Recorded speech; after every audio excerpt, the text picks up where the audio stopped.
잘들 계셨습니까? 어머님 혹시 지난번에 저하고 통화하신 분이신가요? 아, 그러시구나. 그때 저기 근무 관계가 좀 있다 하셨던, 잘 오셨습니다.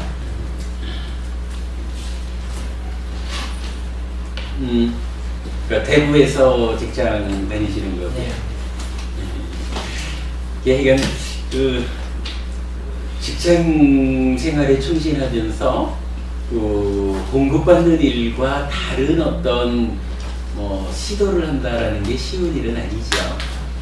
그래도 또 한면으로 보면 남들이 그렇게 하지 않는 그런 일을 위해서 내 시간을 할애한다라는 것이 궁극적으로는 시간이 지나고 나면 할애하지 않은 사람들이 누리는 삶의 어떤 성과라 하고 그 시간을 내가 투자하는 사람이 누리는 삶의 성과가 다르다 이렇게 봐야 되겠죠.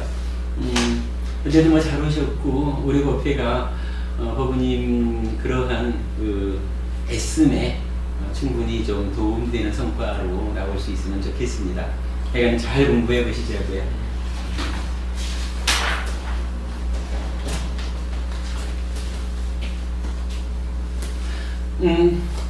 일단 지난주에 회피설법회 대구 법회가 시작을 했습니다. 그래서 제가 여러분께 우리 법회는 어떤 법회인가 라는 것을 한마디로 정의할 때 이렇게 말씀을 드렸죠. 회피 스님을 중심으로 하는 법회를 운영하지 않겠습니다. 그러면 어떤 법회입니까? 부처님을 중심으로 하는 법회를 운영하겠습니다.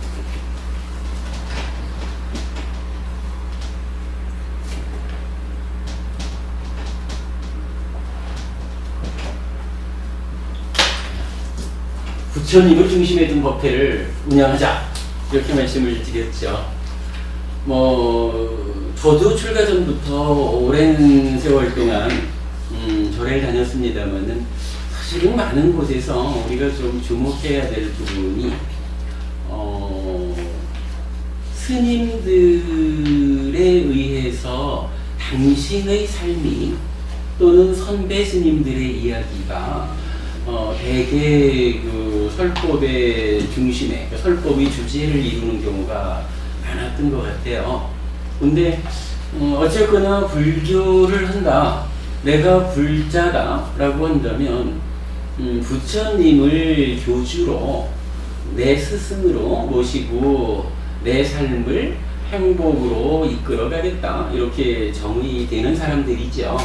그렇게 보았을 때 지난 2600년의 세월 동안에 부처님보다 더 똑똑하고 부처님보다 더 훌륭한 깨달음의 경지에 도달한 분이 있느냐 이렇게 생각을 해볼 때 일단 부처님의 깨달음이 완성된 깨달음이라면 완성보다 더 완성된 어떤 것 이렇게 불교에서는 세우지를 않지요. 이제 그러다 보니까 스님을 중심으로 해서 스님인 내가 깨달은 바, 내가 이해한 바, 내가 보는 우리 삶의 진실 이쪽으로 이제 방향을 잡는다는 것이 어떠한 경우에 비추어도 부처님을 중심으로 부처님께서 설하신 바, 부처님께서 깨달으신 바, 부처님이 알려주고자 하는 우리 삶의 진실 이것에 견주어서 더 우월할 수 없다, 우선할 수 없다 이런 부분을 이제 우리가 좀 주목하자 이런 측면이었던 거죠. 그래서 이건 스님, 해피 스님을 중심에 둔 법회를 운영하지는 않겠습니다. 부처님을 중심에 둔 법회를 운영하겠습니다. 이렇게 말씀을 드렸고, 이랬을 때 그러면 부처님을 중심에 두었다라는 것을 한마디로 말하자면 어떻게 말할 수 있느냐 할 때 이런 이야기를 했죠. 뱀의 비유에 대한 경 이런 경에서 부처님께서는 나는 오직 고와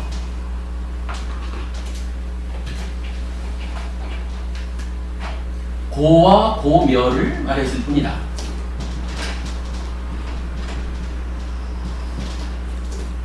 고에 대한 자각. 아, 참으로 나의 삶이라는 것이 겉으로 드러나기에는 온통 즐거움으로 가득한 것 같지만 사실은 내 삶에 이러이러한 괴로움이, 이러이러한 불만족이 있구나. 그래서 내가 이러한 괴로움의 상태를 지속한다는 것은 참으로 나의 삶에 도움되지 않는다. 내 삶이 이러한 괴로움으로부터 벗어나야겠다. 뭐 이렇게 하여간 괴로움에 대한 자각을 통해서 그 이후의 어떤 과정이 출발할 수 있는 뭐 그런 필요성을 말씀하시죠. 그래서 부처님은 나는 하여간 고를 말했다 이래 하시는 거고, 이렇게 고가 자각이 됐을 때 해야 할 일은 괴로움에 안주하지 않는다. 괴로움은 싫다. 불만족은 싫다. 나는 괴롭지 않은 삶을 찾아가겠다. 뭐 이렇게 말하는 것이 이제 괴로움의 소멸, 고멸 이렇게 말하는 거지요. 그럴 때 우리가 지난주에 좀 재밌는 표현을 하나 봤죠. 부처님도 만약에 부처님이 깨달았는데 우매 좋은 거 해가지고 당신 혼자 그 깨달음의 기쁨, 깨달음의 환희를 당신 혼자 누리고 가셨다 이러면 글쎄 2600년 전이 아니라 지금 당장 어저께 아니면 오늘 아침 저기서 깨달은 사람이 있었다 라고 해도 사실은 그것이 내 삶에 어떤 의미를 가질 것이냐. 저쪽에서 어떤 사람이 깨달았는데 깨닫고는 갔대. 그랬나? 하는 것 뿐이지. 이 깨달은 사람에 대해서 내가 왜 깨달은 분에 대한 공경을 해야 될 이유가 있겠느냐. 뭐 이런 부분이죠. 부처님은 분명히 깨달은 분입니다. 그런데 깨달은 데서 끝나지 않고 부처님의 역할을 수행했다. 이렇게 나오는 거죠. 그럼 부처님이 어떤 일을 하셨길래 부처님이 당신이 하실 역할을 다 했습니다. 그래서 나는 우리 부처님을 존경하고 우리 부처님을 아버지로 모시고 나는 우리 부처님의 자식 불자입니다. 나는 부처님의 의지에서 살아갑니다. 이렇게 말하는 거. 라고 할 때 부처님은 두 가지의 역할을 했다라고 당신 스스로 말씀하시는 거죠. 뭐 예를 들어 선서의 율경 이런 데 보면 선서라는 말이 이제 부처님 10대 명호 중에 하나잖아요. 선서 이러면은 보통 이제 잘 가신 분 이렇게 말해요. 열반에 가신 분 뭐 이렇게든지 말을 하죠. 뭐 수가떠 그래서 이제 잘 가신 분 이러는데 사실은 수갔다라고 하는 선서라고 번역된 이 원 의미는 어떤 의미냐면 부처님이 그렇게 가신 거예요. 잘 가셨어요. 잘 가셨는데 이 길이 어떤 의미를 갖느냐 하면 뭐 좀 전에도 말했지만은 그냥 가고 말았으면 의미가 없어요. 그런데 어떤 사람이 앞장서 간 거는 그냥 갔다? 뭐 아니면 뭐 갔나 보지? 이러면 될 텐데 부처님이 앞에 가신 이 길은 그야말로 내가 뒤따라서 가야 되는 진리의 길이다. 이렇게 말하는 거예요. 그래가지고 선서 이렇게 쓰던가요? 선서? 요 빨리어로 수갔다 그랬는데 수갔다 뭐 이게 대충 수 이러면은 착하다 좋다 좋은 것이다 이런 거고 요 가가 들어가는 게 이제 간다는 의미가 될 거예요. 그래서 이제 잘 가신 분 이렇게 번역을 하지만 요 의미를 테라와다 쪽에서는 어떻게 이 선서의 의미를 번역하냐 하면 진리의 길 보이신 분 이렇게 번역을 해요. 진리의 길 보이신 분. 그러니까 이거 부처님은 앞장서서 가신 거예요. 그렇게 가셨는데 그 길이 그냥 부처님이 가셨대 이렇게 끝나는 의미가 아니고 그 길이야말로 내가 디발바 가야 되는 진리의 길입니다. 이렇게 말하는 거. 우리 교재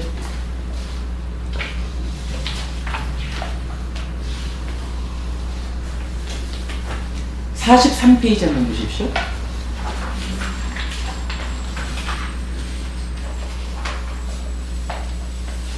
43페이지 보면 여기 이제 다음 주부터 우리가 저녁 시간에는 좀 우리가 수행을 요 시간에 하니까 독경은 좀 하기가 어렵겠네요.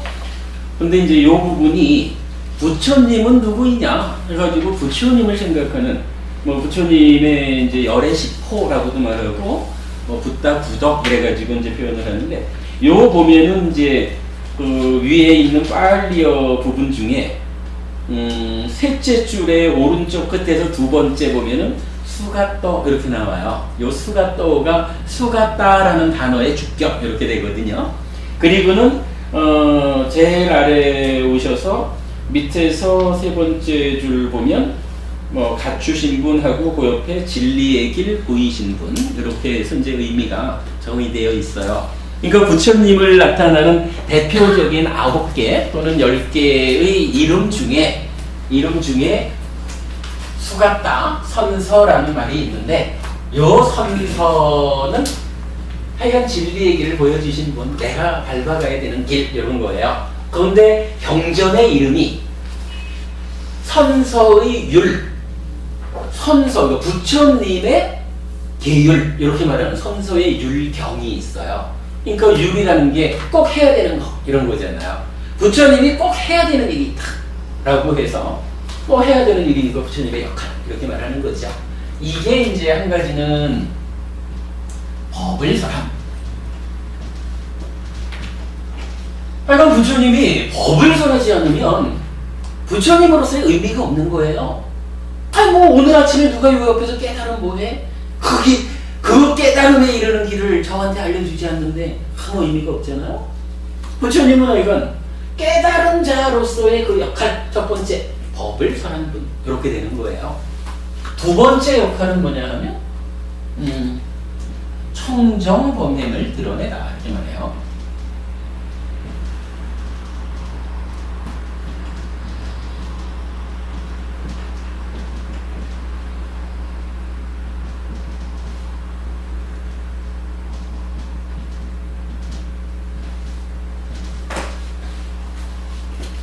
청정범행을 드러내려는데 이런 뭐 청정하다는 말에 범자도 이게 그 맑다, 깨끗하다 이런 의미거든요. 그러니까 뭐 이런 뭐 깨끗한 행위 이렇게 말하는 거죠. 지난주에 말씀드렸지만은 그 띠싸경 이런 경전에서 보면은 부처님은 누구냐 하면 설하는 대로 행위하는 사람, 또한 행위한 대로 설하는 사람. 그러니까 뭐 우리야 뭐 살다 보면 적당히 말은 이렇게 하면서도 행위는 이렇게도 좀 하고 뭐 조금은 이제 보는 사람들의 눈속임도 좀 해가면서 뭐 이렇게 이제 중생들의 삶이 이루어지지만 부처님은 그렇지 않다는 거예요. 부처님께서 이렇다라고 설하셨으면 설하신 그대로를 살아내는 거예요. 부처님께서 이렇게 살았다라고 하면 살아낸 그대로를 설하는 분이에요. 부처님은요. 선서의 율경에서 부처님에 대해서 이렇게 말을 합니다. 부처님은 법을 설해야 됩니다. 그리고 부처님은 청정범행을 드러냅니다. 내가 깨달은 바 괴로움의 소멸로 나아가는 가르침을 설합니다. 그리고 그 설한 바 그대로를 앞장서서 설한 그대로 살아 보이시는 거예요. 그러면 우리들이 야 부처님은 저렇게 사셨구나, 저렇게 설하고는 저렇게 설한 그대로 사셨구나, 사는구나 하고 뒤밟아가는 우리 삶의 기준이 되는 거죠. 뭐 이렇게 부처님의 역할 두 가지를 설명을 드렸어요. 그러면서 청정범행 요 말에 이제 주목을 했죠. 그래서 이 청정범행이라는 것은 그럼 무엇냐라고 할 때 뭐 결국 절에 다니는 이유, 불교 공부하는 이유가 우리가 괴로움을 자각해가지고 괴롭지 않은 삶을 살고 싶습니다. 요거니까 이때 그러면 괴롭지 않은 삶은 어떤 삶입니까? 라고 할 때 그 삶, 괴롭지 않은 삶으로 나아가는 우리의 행동, 우리가 사는 방법, 살아감, 요거를 청정범행 이렇게 표현을 한 거죠. 그래가지고 지난주에 우리가 그랬죠. 여러분, 이제 청정범행을 실현하고자 하는 회피설법회가, 그래요, 부처님 가르침을 중심에 둔 회피설법회가 이제 시작되었습니다. 이제 우리가 청정범행을 시작합시다. 이렇게 얘기를 한 거죠. 청정범행을 시작합시다. 근데 이제 그렇게 말해놓고 나니까, 아니 그러면 청정범행은 어떻게 시작해요? 이 부분에 대해서 문제가 생긴 거잖아요. 그래서 청정범행의 시작을 어떻게 해야 합니까? 라고 할 때 지난주에 제가 2장짜리 교재를 나눠드린 니카야에서 하여간 4군데에서 청정범행의 시작이다 라고 하는 표현이 나타나죠. 그 중에 야티카경에서는 눈과 형색을 조건으로 안식이 있다. 이렇게 이제 시작되는 우리 삶의 전개 과정을 드러내주는 요 부분도 청정범행의 시작이다. 그렇게 부처님께서 말씀을 하셨고, 그 다음에 청정범행의 시작인 빤야를 어떻게 갖출 것이냐 해가지고 8가지였나요? 그 설명된 경전이 있었죠. 그리고 이제 개성 2개 이렇게 해가지고 4개의 경전을 지난주에 청정범행의 시작 이렇게 해서 알아봤죠. 그러면 그렇구나. 그 부처님께서 청정범행의 시작이라고 일러주신 그대로 살면 우리가 청정범행을 시작할 수 있다. 여기까지를 지난주에 말씀을 드렸습니다. 석가현 부부님, 지난주 우리 말씀 나눈 거 잘 기억나십니까? 어느 정도면요? 예, 그 어느 정도가 99%라고 할까요?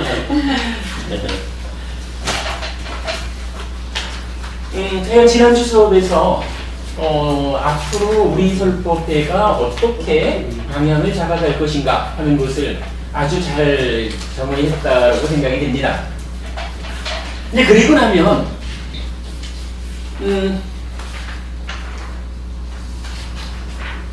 부처님을 중심에 두고 이제 우리가 청정범행을 시작하자 그랬는데 어쨌든 또 우리 입장에서는 청정범행의 시작을 어떤 식으로 했느냐 하면 회피설법회를 시작한 곳으로서 청정범행을 시작하게 된 거죠. 회피설법회를 좀 알아봐야 하겠다.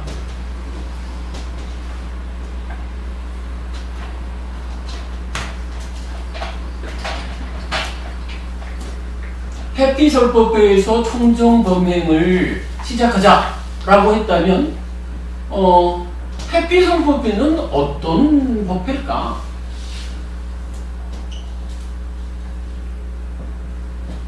라고 보아야겠지요. 그래가지고 이제 사실 우리 교재에 그 목차에 이어가지고 첫 번째로 올려놓은 글이 뭐냐 하면 회피설법회의 특성 해가지고 2가지를 이야기하고 있어요. 조금 이따가 우리가 그 내용을 짚어보겠는데, 그 이전에 회피설법회의 특성에 대해서 짚어보기 전에 우리 이름에 대한 이야기를 좀 해보고 싶어요. 해피스님이라는 사람도 있고 해피법당도 있고 해피설법회가 진행이 되는데, 해피라는 말은 무슨 뜻일까? 이렇게 우리말로 해피라고도 적고 한자로 해피도 적고 알파벳으로도 한자를 적어놨는데 그래도 좀 의미를 알고 가면 공부의 방향이 잘 서지 않을까 이런 생각을 하죠. 일단은 해피입니다. 이때 요 해자를 해피라고 하는 요 글을 제가 만든 단어예요. 아직까지 그 사전에 올라 있는 단어는 아니고 제가 만든 단어인데,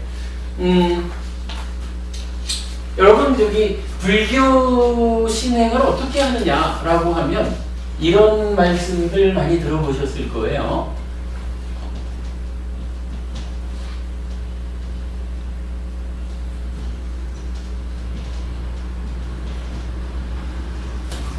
우선은 부처님 그리고 부처님께서 방금 전에 역할로서 설해 주신 법, 부처님의 가르침, 이런 부처님과 가르침과 이 가르침을 확인하고 유지 전승하는 승가, 불법승 삼보에 대한 믿음이 있어야 됩니다. 사실은 그 믿음 중에서도 저 같으면 이게 사실은 부처님이 계시니까 부처님은 이런 분이야 라는 믿음을 통해서 이미 부처님 가르침이 이러하다라는 신뢰를 갖는 거고, 그 법이 확인되고 유지 전승되는 모임으로서의 생각, 그러면 당연히 그 하나가 이렇게 볼 수도 있는 거지만, 그 가운데 특별히 하나를 뽑아보자 라고 한다면 저는 부처님이 달리 부처님 깨달음을 얻어서 그 깨달은 바를 법으로 가르침으로 펼쳐주셨기 때문에 부처님이 되신 거죠. 그래서 그 삶이라는 것은 이런 것이고, 이 세상이 운영되는, 이 세상이 돌아가는 어떤 이치가 있다면 그것은 이러합니다. 그래서 이러한 이치에 맞춰서 살면 괴로움에서 벗어날 수 있습니다. 이렇게 부처님께서 설해 주신 가르침, 그 가르침에 대해서 참으로 그렇습니다. 부처님께서 설해 주신 이 가르침이야말로 내가 부처님 뒤따라 밟아가면 나도 행복해질 수 있는, 그야말로 100% 행복을 보장하는 가르침입니다. 라고 부처님 가르침에 대해서 확실한 신뢰를 갖는, 확실히 신뢰해가지고 죽었다 해도 나는 부처님의 이러한 말씀에 대해서 의심하지 않습니다. 이런 것이 이제 믿음, 이렇게 되겠죠. 근데 이러한 믿음이라는 게 그냥 부처님께서 대표적으로 그렇게 말씀하시죠. 모든 것은 조건적으로 생겨나는 것입니다. 연기하는 것입니다. 그리고 연기된 것은 무상고 무아라고 하는 특성을 가집니다. 이렇게 말씀을 하셨는데, 나는 모든 것이란 말은 조금 애매해요. 열반은 제외한 유의법은 모두 이렇게 되죠. 조건 지어진 모든 것은 무상고 무아의 특성을 갖는다고 믿습니다. 요렇게 내가 확실한 믿음을 가지고 앉아있다. 이러면 이게 내 삶을 바꿀 것인가 하는 점을 또 우리가 들여다봐야 돼요. 믿음만 가지고 되느냐 하면 그건 아닐 수도 있다는 거죠. 그러면 우리가 당장 알아야죠. 부처님께서 연기합니다. 조건에 의해서 결과가 만들어지는 것입니다. 그래서 이렇게 연기된 것은 무상고 무아, 조건 따라 변하는 이런 특성을 가지고 있습니다. 라고 말씀하신 이 가르침이 어떤 의미일까? 무엇을 말하는 것일까? 이 부분을 우리가 알아야 되잖아요. 알아야 확실히 믿는 가운데 그 의미는 이런 것입니다. 그러므로 참으로 조건 지어져 있다. 이러한 이치를 내가 분명히 알기 때문에 나는 내 삶에서 이러한 괴로움이 생겨났다라고 할 때 이 괴로움은 이러한 조건들의 결합에 의해서 생겨났습니다. 그러니 내가 이러한 조건들을 잘 바꿔서 괴로움을 결과맺지 못하도록 바꾸겠습니다. 이렇게 가르쳐 주신 그 믿음의 대상, 그 내용에 대해서 확실하게 내가 알아야, 이제 내 삶을 바꾸는 이 일이 시작이 되죠. 요거 하여간 이해한다, 확실하게 한다, 이런 의미죠. 그러면 이제 내가 맞습니다. 내가 믿는 바 연기의 무상고 무아, 이 부분을 참으로 이러해서 조건을 바꿀 때 내가 행복해질 수 있다라는 부분을 분명히 알았습니다. 라고 해도 실제로 내가 조건을 바꾸기 위해서 몸을 움직이지 않으면, 그죠? 아무리 내가 이해했다, 알았다, 이러면 뭐해요? 그래도 배가 고프면 요 1층 내려가가지고 밥 좀 주셔요 해야 배가 부를 것이야. 요렇게 알았다라고 해도 1층 내려가는 일이 귀찮아가지고 밥 먹으러 안 가면 배고픔은 해결되지 않죠. 어떤 형태로든 내가 확실하게 믿는 바를 정확하게 이해했으면 이제 그것을 행위로서 실천해야죠. 그죠? 행위로서 실천이 돼야 되는 거죠. 실천을 해서 그 실천의 결과로 참으로 그렇구나. 부처님께서 앞장서서 가신 이 길을 내가 그렇구나 해가지고 열심히 가보니까 결국은 나도 부처님 닿은 그 자리에, 부처님께서 닿으신 그 자리에 나도 도착했습니다. 모든 괴로움에서 벗어났습니다. 그렇게 행위했으면 증명되어야 되는 거죠. 실현되는 거, 확인되는 거. 불교 공부 뭐에 신행증 이렇게 네 단계로 한다. 그래서 요거를 사과 이렇게 썼던 것 같아요. 4단계, 4개의 과정 이렇게 했던 것 같은데 어쨌든 이 말씀을 드리는 것은 제가 요 신의 행중 중에 요 두 번째 있는 해, 요 글자를 뽑아왔다. 이 말씀을 드리는 겁니다. 그러니까 요거 잘하는 거, 철저히 아는 거, 확실하게 이해하는 거, 그런 의미죠. 그 다음에 여러분 이 페이지가 어디더라? 94페이지 한번 보실까요?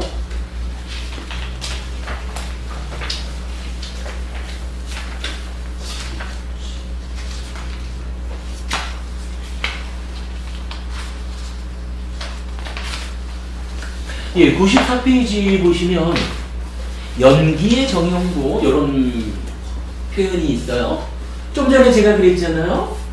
열반을 제외한 모든 것, 즉 유의법은 연기합니다. 조건적으로 조건의 결합에 의해서 결과를 만듭니다. 그리고 이렇게 연기된 것은 무상고 무아라는 특성을 가집니다. 이렇게 말했잖아요. 요 연기한다는 거.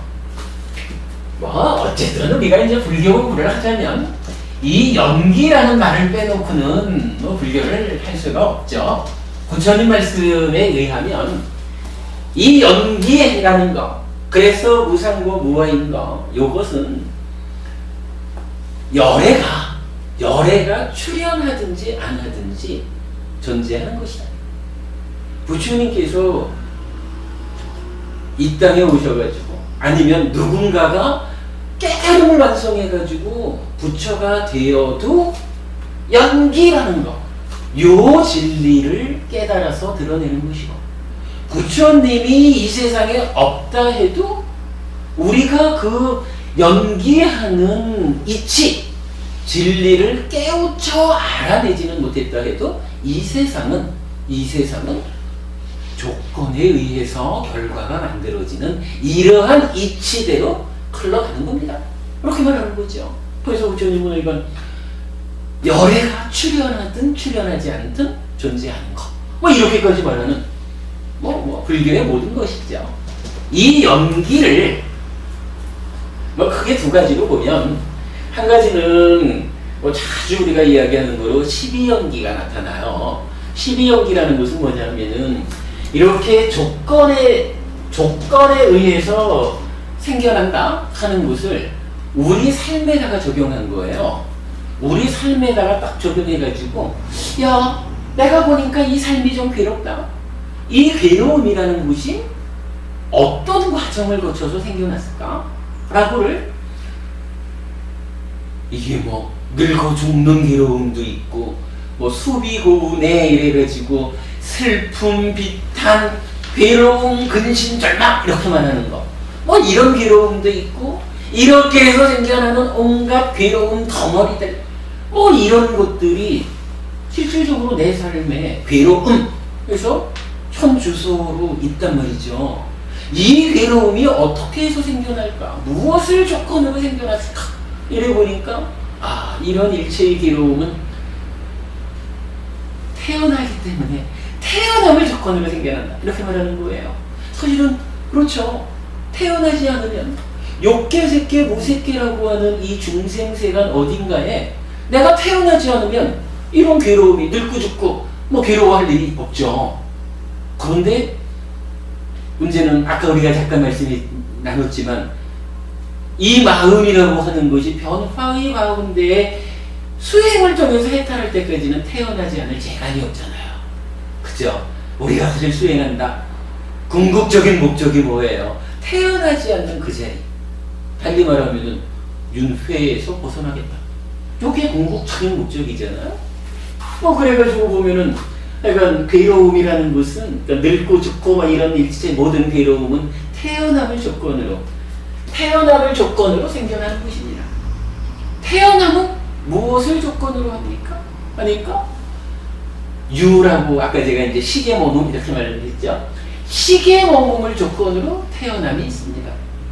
시계 머문은 왜 있습니까? 하니까 몸과 늙어 만우의 행위가 오염이 되면 오염된 행위 때문에 오염의 정도에 따라서 욕계, 색계, 무색계의 어느 자리인가 식이 머뭅니다.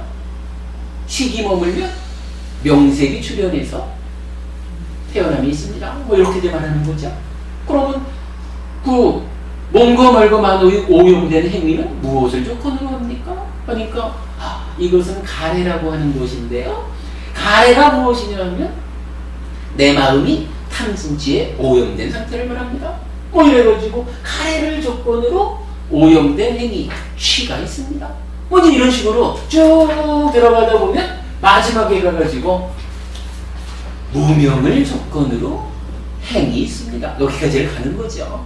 뭐 이제 그렇게 그러니까 우리 삶에 괴로움이 생겨나는 과정, 그것을 무엇을 조건으로 그 과정들이 생겨났습니까? 이렇게 말하면 12연기 이렇게 되는 거죠. 뭐 12연기를 우리가 구체적으로 들어가는 것은 한 3개월 후쯤이 될 것 같아요. 6개월 과정 중에 후반기에서 12연기하고 8 정도를 구체적으로 공부하게 될 건데 뭐 그 전에 또 할 일이 많이 있어요. 그런데 어쨌든 연기한다, 조건적으로 생겨난다라는 것을 교리적으로 볼 때 크게 두 가지로 말하는데 한 가지는 12연기다 이렇게 하는 거고 그 다음에 이제 또 한 가지는 지금 이제 12연기를 말하면서 그래요. 여기 행위가 오염된 행위는 오염된 찢다를 조건으로 생겨납니다.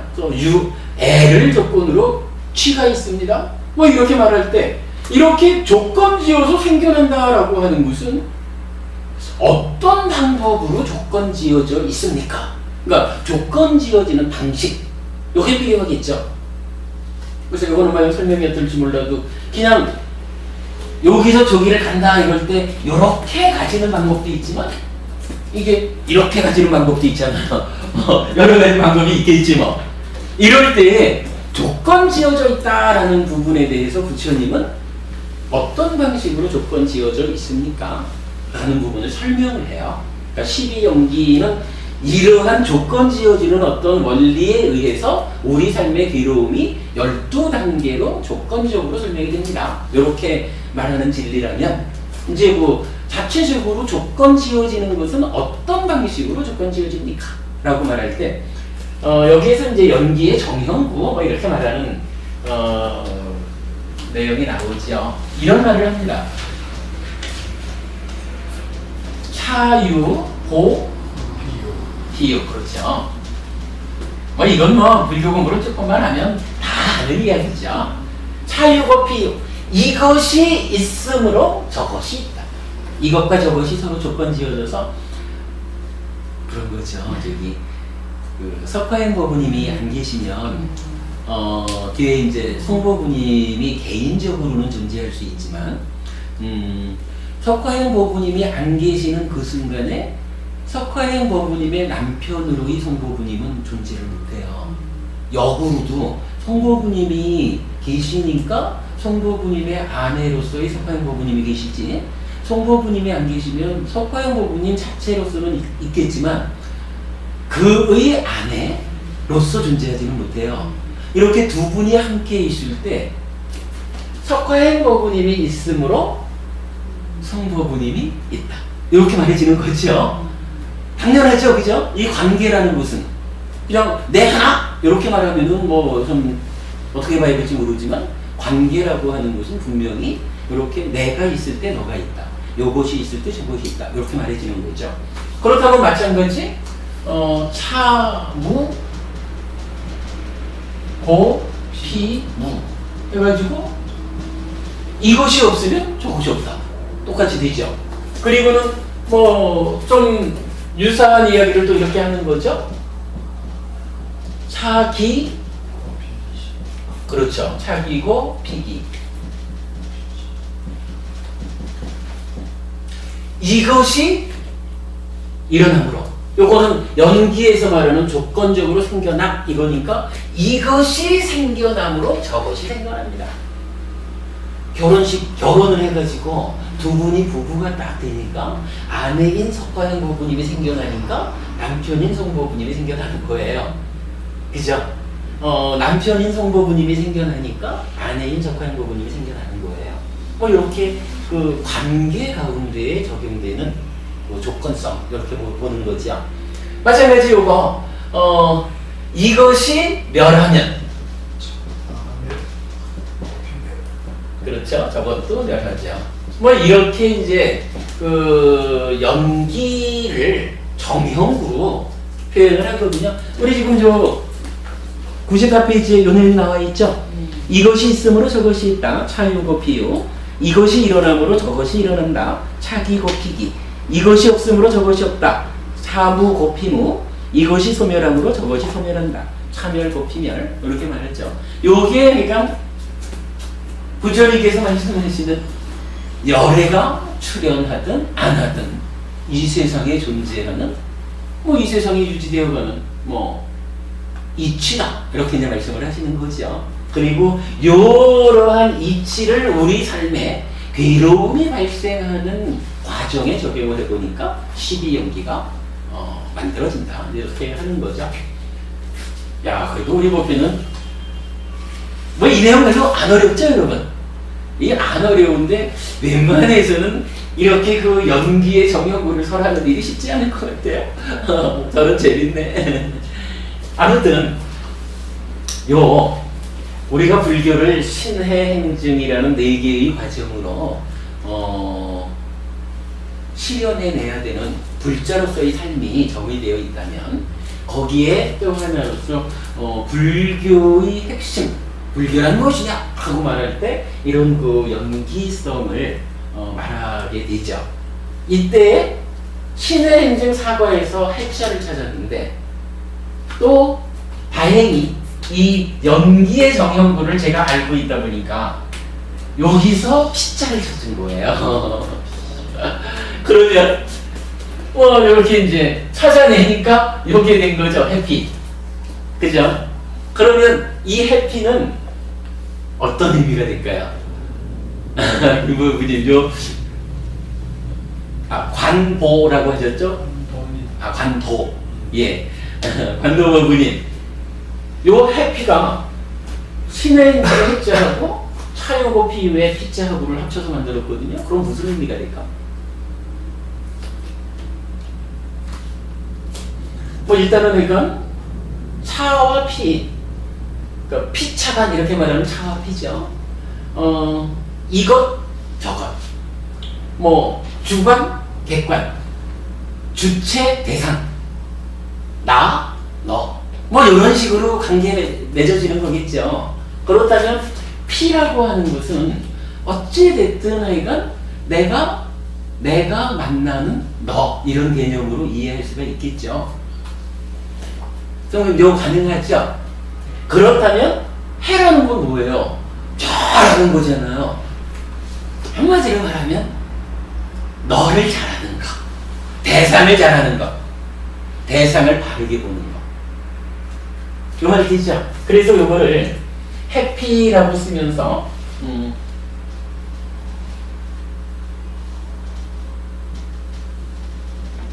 요거를 바로 보기 이렇게 설명을 한 거예요. 뭐 저는 이게 타당하다고 보여요. 그러면 바로 본다라는 거, 바로 본다라는 것을 한자로 나타내면 뭐가 되나요? 예? 해피죠. 아, 그건 요거고. 바로, 이렇게 말하는 거예요. 그래, 바로 보기가 해피죠. 그런데 해피를 바로 보기라고 풀어냈다면, 요 바로 보기를 또 다른 말로, 한자로 말한다면, 한문으로 말한다면, 직권. 예? 직권. 저는 좀 달리 봤어요. 중견. 정견. 예, 정견. 중간. 바로 보기. 중간. 중도관이죠. 아, 일단은 정견으로 보자고요.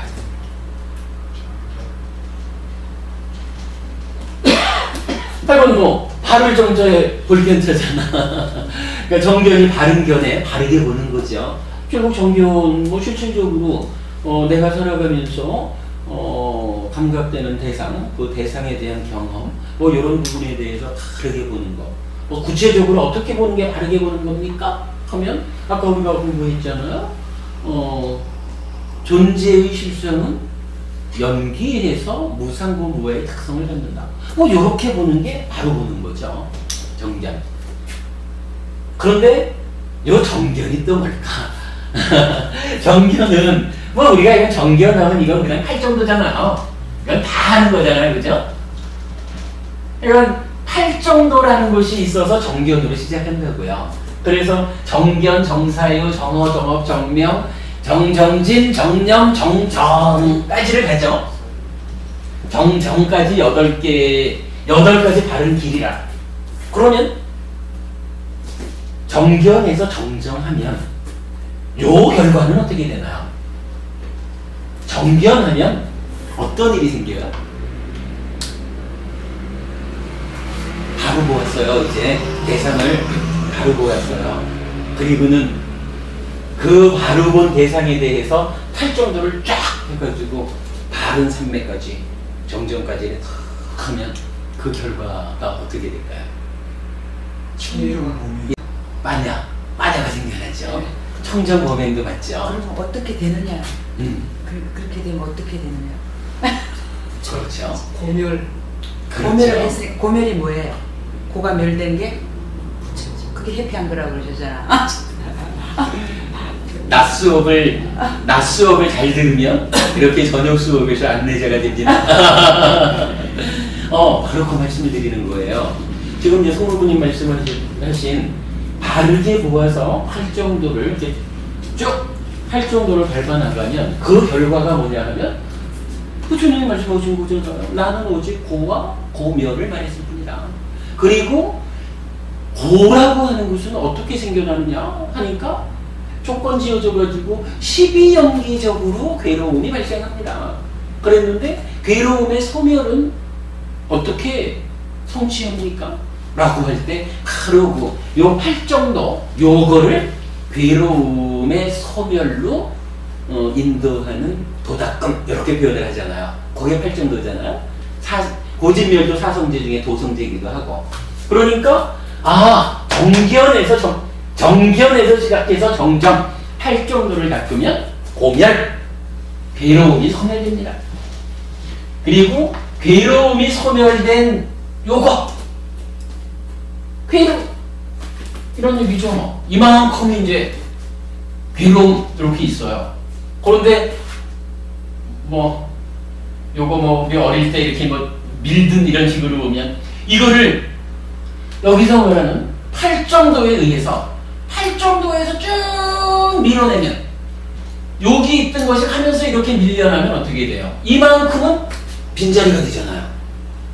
그죠? 괴로움이라는 게 꽉 차 있다가 밀어내니까 이만큼은 이건 괴로움이 없고 요만큼은 괴로운 상태. 이거 어떻게까지 밀고 가야 될지 이건 해봐야 되겠지만 그러면 요 상태를 뭐라고 하겠어요? 요게 바로 고멸이잖아. 그치? 예. 행복. 맞습니다. 그러니까 일단 이제 순서를 보면 괴로움을 밀어냈으니까 밀어낸 이 자리는 일단 괴로움이 없는 자리예요. 그죠? 그리고 이 괴로움이 없는 이 상태를 행복이라고 부르는 거거든요. 이 행복을 해피라고 쓰는 거죠. 그러니까 사실은 요 개념을 이해하는 게 중요한 게 불교가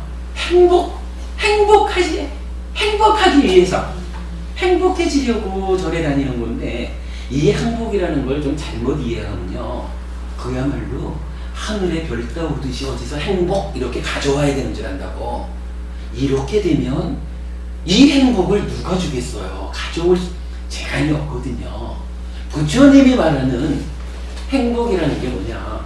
부처님은 오직 고와 고멸을 말하지, 고와 고멸과 행복 세 가지로 말하지 않거든요. 요 괴로움이 밀려나가서 없어진, 괴로움이 없는 요 상태. 오늘 두 분이 참 부부셔요? 이 제가 실례할 뻔했네. 얘를 잘못 들 뻔했다. 한국 불교대학 학생인데 그렇지. 수업 띵 까먹고 저런 어쩌나. 재밌게 보십니다. 어쩌나. 아무튼 뭐 오시기를 잘 오셨습니다. 그러다 보니까 얘를 못 들겠다. 아무튼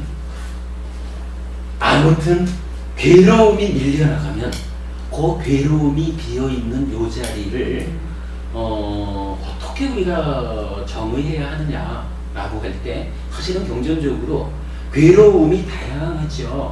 이게 요런 괴로움이 없어지고 요런 괴로움이 없어지고 요렇게 이제 느낌이라는 것을 다양하게 정의하면서 말할 수가 있는데, 그럴 때 요 괴로움이 밀려나가서 비어있는, 괴로움이 없는 요 상태를 우리는 행복이다.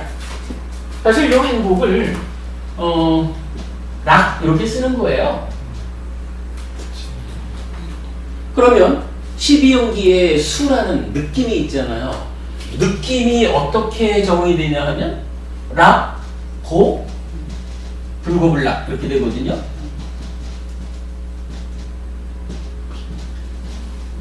그런데 또 경전에서 말하는 거 보면 요 불고불락이라는 것은 수행을 통해서 만들어지는 어떤 경지 이렇게 되고, 실제로 존재하는 것은 즐거움과 괴로움이 존재하는 거예요.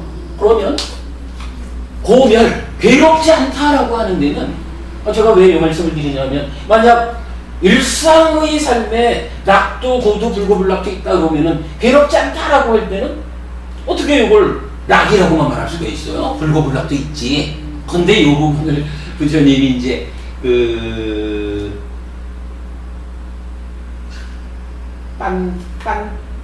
목수 빤도고의 경, 뭐 이런 경전이 이제 마지막이니까 있어요. 거기에서 보면은 이런 대화가 나와요. 부처님은 느낌이 세 가지라고 했습니다. 아닙니다. 부처님은 두 가지라고 했습니다. 뭐 이래가지고 스님하고 목수 반짝 낑깡가 뭐 하는 사람하고가 한판 붙어요. 그래서 이제 부처님한테 가가지고 어떡합니까 부처님? 이랬더니 이제 부처님 말씀이 괴로움은 세 가지가 있다. 그러나 따지자면 불고불락이라는 것은 수행에 의해서 만들어지는 별개의 느낌이지, 그냥 일상의 삶은 괴로움과 즐거움뿐이다. 이렇게 이제 또 정의를 해주시거든요. 그러니까 두 개를 말한 것도 맞고, 반짝인가 목수의 말도 맞고, 세 개다라고 말하는 스님의 말씀도 맞고, 이런 경우에 따라서 이렇게 이제 적용할 수 있다. 이렇게 이제 설명이 되는데, 어쨌든 이제 이렇게 보면 고와 고멸이라고 하는, 고와 락이라고 하는 두 가지 느낌만이 있는 거예요. 그러면 고가 소멸했다라고 하는 그 자리는 즐거움이라고 하는, 달리 말해서 행복이라고 하는 요 느낌밖에 없는 거예요. 그래서 괴로움을 밀어낸 요 자리는 고멸, 행복이다. 이렇게 우리가 설명할 수 있는 거거든요. 요 불고불락이 수행에 의해서 성취되는 어떤 요렇게 설명되지 않으면, 이렇게 말하면은 이거 우리 거짓말하는 게 될 수 있죠. 사실은 뭐 교리적인 접근은 좀 분명할 필요가 있죠. 하여간 이렇게 말하는 거거든요. 그래서 이런 내용들을 가지고 보니까 해피는 바로보기인데 정견이고, 정견은 8정도의 시작이고 8정도의 완성은 고멸입니다. 그래서 이 고멸로 완성된 이 상태를 해피한 상태라고 말하자. 이렇게 되는 거죠. 해피라는 말을 끌어오기가 이렇게 어려웠어요. 그러나 해피, 즉 정견으로 시작을 하면 이 시작된 정견이 그 결과로 행복을 만듭니다. 그러면 우리가 여러분 해피하십시오. 해피하시기 바랍니다. 이렇게 인사를 한다는 것은 그렇죠. 똑바로 봐라. 사실은 이게 제일 중요한 거예요. 똑바로 봐라. 똑바로 보는 일이 여기가 시작이 안 되면 하나도 못 가잖아요. 똑바로 보고 똑바로 봐가지고 행복해지십시오. 똑바로 보면 행복해집니다. 바로 보면 행복해집니다. 해피하십시오. 바로 보아서 행복을 결과 맺으십시오. 요 얘기입니다. 중요한 얘기고, 아까 이제 저기 간도부님이 중도 얘기를 중관 네. 얘기를 하셨죠. 부처님은 이제 요 정견에 대해서 뭐 중관, 뭐 중도로 볼까요? 뭐 중도라고 얘기를 하지 않고 요 팔정도 전체를 말할 때 중도 이렇게 표현을 해요. 예. 제가 중관이라는 표현으로는 아까도 받아들이지 못했고, 제가 알기를 내가 중도가 팔정도다 이렇게 이제 경전에서 정의되기 때문에 그렇게 이해를 했는데, 이렇게 보면은 정견 자체는 중도가 아니죠. 정견을 포함해서 정정까지 가는 8개의 바른 길, 이 전체를 중도라고 말하는 거고, 이제 중관 이렇게 말했을 때 그 중관은 뭐 여기랑 적용되긴 좀 어려울 것 같아요. 공과관에 공관, 과관, 중관. 보는 거. 제가 이 책을 거의 다 읽었는데 예. 이 니까야 내용에서는 중간이라는 이런 개념이 없는 것 같더라고요. 니까야에 나오는 예. 건 아니고, 근데 일단 중관이라고 하면 이제 아무래도 예. 그 뭐 용수 스님으로부터 시작되는 예. 이제 요 중관학파 요쪽의 이야기가 되겠죠. 예. 왜냐하면 한 가지 다른 부모님들은 이 정견이라고 그럴 때 사실은 네. 저는 그 무상고 무아를 봐야 되는 게 정견이라는 생각, 우리가 좀 세리 뺐다가 생각을 할 수 있잖아요. 말하자면 네. 내 고정관념으로 그냥 딱 볼 때 이게 삐뚤게 보는 것이고, 그 사람의 마음은 정말 네. 어떠한지도 모르면서 네네. 그거를 그냥 바로 보라는 말로 들었었지. 저는 정견이 지금 이제 진짜 무상고 무아를 알고 보라는 근주를 이번에 처음 알았어요. 예, 그렇죠. 그게 존재의 실상이라는 그게 거죠. 존재의 실상을 바로 놓고 보라는 말씀이지. 그렇죠. 저는 이제 진짜 바로 봐야지, 뺐다가 있네, 마음으로 안 봐야지 이렇게만. 일단은 이제 우리 삶이라는 게 네. 바로 보지 못하는 데서, 네. 그러니까 무상고 무아, 그러니까 조건 지어져서, 그러니까 연기, 네. 조건 지어진 것은 무상고 무아의 특성을 갖는다. 즉 무상고 무아라는 게 뭐 무상하다라고 하는 게 저거죠. 이런 조건 향상하지 않다라는 말이지만, 그게 갖는 의미는 조건에 의해서, 그러니까 연기되었다 조건에 의해서 생겨난 거기 때문에, 이 조건이 유지되지 않기 때문에 조건이 달라지면서 결과도 달라지는 것이다. 뭐 요걸 얘기하는 게 무상이잖아요. 그런데 이제 그 무상이라는 것이 그러면 결국 한마디로 조건에 관계되는 거. 그러는데 문제는 이 조건이 서너 가지만 되면, 서너 가지 정도야 내가 그냥 조건을 좀 억제해가지고 내가 원하는 결과를 만들 거예요. 근데 우리가 산다는 것을 보면 우리 삶의 과정에 개입하는 조건이라는 것이 좀 많아요. 좀 많은데 그 많은 조건들이 또 각각의 조건들이 요 조건이라고 원래 있는가? 요 조건도 또 그 하부적으로 조건 지어져서 생겨난 것이 지금 내 삶에 영향을 미치는 조건이 되잖아요. 그러니까 요게 또 조건 지어져 있는 거야. 또 조건 지어져 있는 거야. 조건이라는 게 너무 다양해서 내가 서너 개 정도만 돼도 어찌 해보겠는데 너무 많아서 조건이 제어가 안 된다는 거예요. 조건이 제어가 안 되니까 조건에 의해서 생겨나는 요 결과가, 조건이 달라지면 달라지는 무상한 요 놈이 어떻게 해요? 내가 원하는 대로 조건이 제어되지 않으니까 내가 원하는 결과를 만들어내지 못한다. 요게 무상이거든요.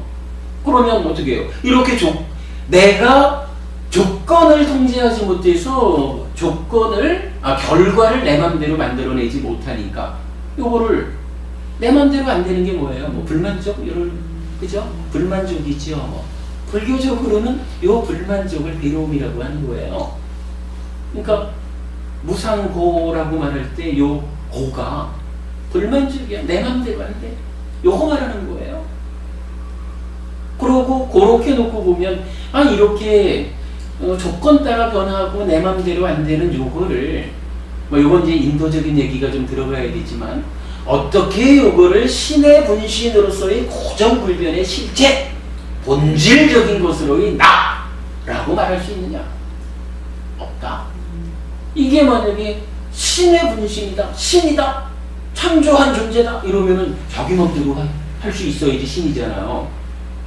여기에 우리가 욕계새끼 무새끼에 나타나는 이런 중생으로의 신을 말하는 게 아니잖아요. 창조주 하나님 이런 신을 말하는 거니까 신들교에서. 그러면 그 신의 권능으로는 맘먹는 대로 돼야 되고 불만족이 없어야지 그게 신이고 신의 분신이지. 현실은 내 맘대로 안 되잖아요. 그래서 괴롭잖아요. 그러니까 이런 거는 고정불변의 실체 본질적인 거 아니야. 이렇게 말하는 게 무화죠. 무상고 무화 그거거든요. 그러면 우리가 이제 바로 본다. 열반을 제외한 모든 것 유의법은 이렇게 무상고 무화의 특성을 갖고 있다. 그러면 부모님대로 그 뒤에 계신 분이 마음에 좀 안 들어도 저 양반이 왜 내 마음에 안 들까? 라는 부분을 저게 본래 저래서 그렇지 뭐. 좀 표현이 죄송합니다. 예를 들자면 저 인간이 본래 그렇지 뭐. 요렇게 보는 것은 바로 보는 게 아니에요. 우리 사랑하고 소중한 내 남편이 오늘 무언가 내 마음에 들지 않는구나 라고 하면 저 사랑하고 소중하고 평소에 그렇게 잘해주는 내 남편이 왜 오늘 저럴까? 어떤 조건들의 문제가 있어서 저희가 오늘 저렇게 삐졌을까? 하고 조건을 들여다봐야 된다는 거라. 그래서 만약에 그 조건이 아이고 내가 아까 나올 때 참 뽀뽀라도 한번 해주고 올 거를 그냥 왔더니 삐졌나봐. 내가 쫓아가서 뽀뽀 한번 해주면 되지 뭐. 아니면 에이구 딸내미가 아빠한테 문안 인사를 안 했더니 삐졌나봐. 한번 딸한테 전화해가지고 아빠한테 전화드리라. 이래가지고 아빠의 상태, 남편의 상태를 마음에 안 들게 만든 그 조건을 보고 조건을 해결해야 되는 거죠. 그렇게 무상고 무아인 것이다. 유의법은 요렇게 그 유의법의 실상을 보는 거, 그게 바로 보는 거죠. 그게 바로 보는 거죠. 우리가 살아가면서 이거를 에이구 교리적으로는 정견이지만 이렇게 할 게 아니라 실제로 내 삶이 아까 우리 신의 행준이었잖아요. 행위로서 실현해야 되잖아요. 그러면 그렇게더라 해가지고 되는 건 아니죠. 이게 좀 어색하긴 해도 내가 우리 남편한테 쭈루루 쫓아가서 뽀뽀 한번 쩍 해주면 우리 남편이 저 속상함이 풀릴 거야 하면 그게 타당하다 싶으면은 어색하더라도 가서 여보 하고 불러가지고 뽀뽀해줘서 서운함을 풀어줄 수 있죠. 그 한 번의 행위를 통해 가지고 우리 가족의 평화가 길게 유지된다면 그런 거죠. 실천해가지고 실현해야죠. 그렇게 보아가지고 해나가는 거. 불교 공부가 그런 데서 의미가 있는 거지. 공부는 열심히 해놓고도 내 삶을 안 바꿔. 이건 아무 의미가 없는 거죠. 그거는 불교 공부 잘하는 게 아니죠. 일단 이게 얘기가 그 해피 얘기로 나가버렸네. 어쨌든 이렇게 되면 바로 보기라는 의미의 해피가 행복으로 연결되는 거 여러분 이해되죠? 그래서 우리가 해피 설법회라고 말할 때 이 의미는 바로 봅시다. 그래서 행복해집시다. 바로 보아서 행복해지는 방법을 공부하는 설법 자리가 해피 설법입니다. 이렇게 보면 되겠죠? 고의를 바르게 하기 위해서 저도 열심히 공부하고 수업 준비를 해나가는 거고요. 여러분도 그 일을 여러분의 몫으로 실현하기 위해서 공부하는 거고요. 네, 그렇게 봐야 되겠죠? 아무튼 이제 해피라는 의미를 설명드렸습니다.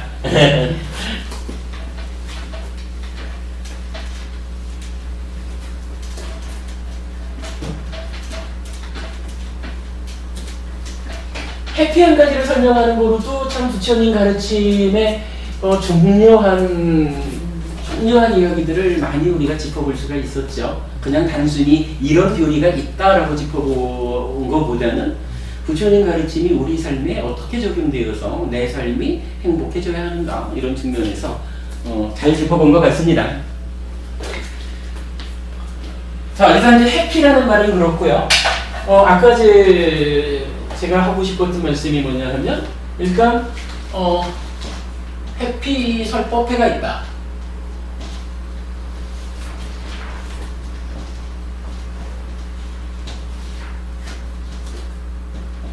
해피 설법회가 어떤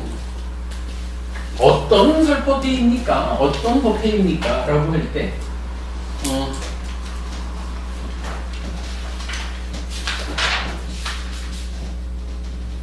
요 특징을 이제 두 가지로 설명해 본 겁니다. 기본적으로 해피법당, 해피설법회, 해피스님 늘 강조하는 것은 니까야를 풀어서 부처님 가르침의 진정에 접근한다. 요게 이제 해피라는 말을 쓰는 우리의 이제 그 정의라고 해야 되겠죠. 그랬을 때 이 설법회는 그러한 그 정의에 입각할 때 두 가지의 특징을 가진다. 이렇게 이제 제가 설명을 하는 거거든요. 첫 번째는 어떤 특징이 있냐 하면, 기본기에 충실하다라는 거예요. 해피설법회는 기본기에 충실하려고 합니다. 기본기를 좀 제쳐놓고 많은 사람들이 까짓 다른 다 깨달아버리지. 까짓 거 그냥 크게 한 거는 가면 되지. 이렇게 이제 불교를 보는 분들이 많이 있죠. 근데 사실 부처님은 당신의 가르침에 대해서 그렇게 말하지 않거든요. 예를 들자면 부처님은 내 가르침을 좋아하는 이유 해가지고 8가지를 말하시는데 그 중에 첫 번째인가 보면은 이런 거죠. 산이 있으면 산이 이렇게 내려와서 평지를 이뤄서 사람들이 살다가 이제 바다까지 가면 이렇게 이제 깊어지죠. 바다가 서서히 깊어지듯이 내 가르침도 점차적으로, 점진적으로 향상하는 공부다. 그래서 내 제자들이, 부처님 말씀이죠. 내 제자들이 내 가르침을 좋아하는 이유가 이렇게 점차적으로, 점진적으로 향상하는 가르침이기 때문이다. 이렇게 이제 포살경 그런 데서 이제 설명을 하셔요. 그러니까 우리는 공부를 딱 깨닫는 어느 한순간 까짓 가지고 이런 공부를 시키다. 그냥 한 걸음 한 걸음 나아가더라도 그냥 점진적으로 깊어져가는 요런. 그래서 부처님께서 깨달으신 바의 내용을 다르게 이해해가지고 그 이해를 한 걸음 한 걸음 익혀가고 그 익혀가는 결과로서 우리 삶이 조금씩 향상하는. 표현하자면 갈수록 괴로움은 줄어들고 행복은 늘어나는. 그러니까 제가 즐겨 쓰는 표현이죠. 내일은 오늘보다 괴로움은 줄어들고 행복은 늘어날 것이고 1년 후에는 오늘보다 괴로움은 훨씬 많이 줄어들 거고 행복은 훨씬 많이 늘어나는 이런 삶을 우리가 살아가야죠. 그러다가 우리가 아직 공부가 부족해서 금생에 알아한든다, 윤회에서 벗어남을 실현하지 못한다 하면 다음 생에 또 태어나야 되잖아요. 다음 생에는 금생보다는 훨씬 좋은 곳에서 훨씬 좋은 몸으로 태어나겠다. 요게 우리가 점진적으로 공부해 나가는 우리의 바람이죠. 그래서 그 끝에 결국은 나도 아라한이 될 것이야. 그래서 일체의 괴로움을 소멸하고 해탈할 것이야. 윤회에서 벗어날 것이야. 이게 불교 공부하는 사람들, 그러니까 불자들의 궁극적인 목적이 되는 거죠. 뭐 이제 그렇게 우리가 과정을 보아야 되니까. 그렇다면 기본기에 대해서 충실해야 되겠다. 사실 뭐 이 기본기라는 것은 주로 부처님에 대한 이야기예요. 우리 교재에서 이제 한 3주나 4주가 지나면은 요 기본기에 대한 부분을 한 4주, 5주 이어서 공부를 할 건데, 기본기의 첫 번째로는 뭐 이런 부분이 나타나요. 그 부처님, 우리 시대의 부처님, 서가모니 부처님이잖아요. 서가모니 부처님 이전에도 부처님이 있었어요. 혹시 버부님 서가모니 부처님 전에 어떤 부처님이 계셨는지 좀 아시나요? 칠불. 과거 칠불. 그렇죠. 서가모니 부처님 이전에 6분하고 서가모니 부처님까지 해서 7불. 그리고 또 그 과거 7불 말고 우리가 또 그 아는 이야기가 있을 텐데. 그렇죠. 연등불. 연등불에 대한 이야기가 이렇게 나와요. 부처님이 아주 오래전에 그 연등 부처님을 만나서 수기를 받죠. 언제 어디면은 부처를 이루리라. 이래야 한다고요? 그래가지고 불에게서 수기를 받고 이제 깨달아서 서가모니 부처가 되는 요 사이에 또 22명의 부처님이 더 있어요. 그래가지고 총 23명의 부처님한테 수기를 받는 거예요. 과거 7불 중에 그 앞에 6 부처님이 요 안에 들어가 있는 것으로 나타나요. 그리고 그렇게 말을 했죠. 총 23번의 수기를 받고 또한 그러니까 기간으로 말할 때 우리가 이제 겁이라고 하는 단위가 상상이 안 되게 긴 시간이잖아요. 그런데 사아승직업 더하기 10만겁 뭐 이런 표현이 나타나요. 그러면 겁도 긴데 10만겁이면 얼마나 길겠어요. 그래. 근데 이제 10만겁은 잘 따지자면 나머지잖아요. 아승지라는 단위가 4개가 있고 이 4개의 아승지 더하기 우리 남기 하면은 이제 그 나머지가 10만겁인 거야. 그러니까 아승직업은 일단 10만겁보다 큰 거잖아요. 그거가 4개가 있고 이게 사실은 부처 될래? 이러면은 글쎄 그거 가능한 이야기인지 모르죠. 어찌 보면 이런 연등불로부터 수기받아서 사아승직업 10만겁 동안 바람을 행을 닦고 이런 부분이 타당하냐라는 부분에 대해서 우리가 들여다볼 필요가 있겠더라고요. 근데 이제 왜 이걸 제가 기본기 자리에서 거론을 하냐 하면 법원님이 말씀하신 과거 7불 있잖아요. 요 과거 7불이 어디에 나타나냐 하면 디가니까요, 맞지마니까요, 상류따니까요, 안구따라니까요, 요 4부니까요. 뭐 그냥 쉽게 말하면은 부처님 돌아가시고 3개월이 지나서 500명의 아라한이 모여서 7개월 동안 편집한 경전이잖아요. 뭐 율장도 있지만 요 4부 니까야가 이제 만들어진 거죠. 부처님 살아서 45년간 설하신 가르침이다. 그래가지고 만들어진 거잖아요. 물론 뭐 이제 소부 니까야에서도 뭐 몇 개, 실제로 이제 상류따 니까야 이런 데도 보면은 니까야 안에 숫다니빠따에서 이렇게 말했다라는 부분, 그런 대화가 나타나요. 그러면 그때 이미 숫다니빠따 같은 좀 단행분들은 있었다는 거라. 뭐 그런 이제 소부 니까야 몇 개가 이제 있을 텐데, 어쨌든 부처님 돌아가시고 최초로 편집된 요 45년간의 가르침이라고 우리가 이해하는 사부니까야에는 법원이 말씀하신 그 과거 7불, 그리고 한 분이 더 나타나요. 미래 부처님. 예. 멧대야 부처님에서 이제 우리가 미륵, 이렇게 미륵 부처님이죠. 요 미륵 부처님이 디가니카에 나타나요. 그래서 총 8명만의 부처님이 나타나는 거예요. 그리고 최초의 부처님이 윗바시 부처님인데, 이 윗바시 부처님이 서가모니 부처님으로부터 91겁 전이에요. 그러면 물론 겁이라는 시간 자체가 우리가 까마득하지만 그래도 91겁하고 4승직업 더하기 10만겁하고는 비교가 안 되죠. 그리고는 먼저 제가 이제 그렇게 표현을 했어요.